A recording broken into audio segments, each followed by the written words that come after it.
Pre, ilang oras mo ginawa yan? 4 hours. 4 hours. This is called the Seahorse Bark by Rocker. This is made of ilang piraso? 602. Ay, 3. 603 pieces and yung build niya is 6 out of 6 difficulty. Pero hindi naman mahirap, di ba? Maliliit lang yung parts, yun yung nagpahirap lang kasi maliliit yung parts and yung mga tali na yan, di ba? Tapos kumpleto yan. Ito, ano ba to? Tela to, di ba? Tela yan. Tapos ginawa to lahat ni Marco by hand and 4 hours yun na build to. Ang magandang detail dito kasi, di ba pre may ginagalaw ka dito? Sige nga, sample nga. Yan.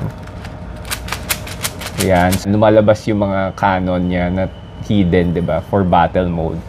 Tapos may mga details yung liliit ng details niya. May canyon dito. Meron pang barrel dito.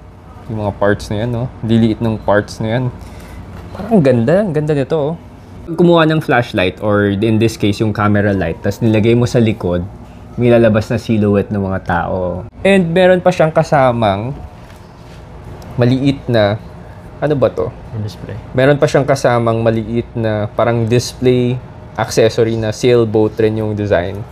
Tapos meron rin siyang kasamang stand wherein pwede mong i-dugtong yan. Ayan, kakabit ni Marco. Ayan. Tapos, madidisplay mo na yan sa desk mo. Diba? Yun lang.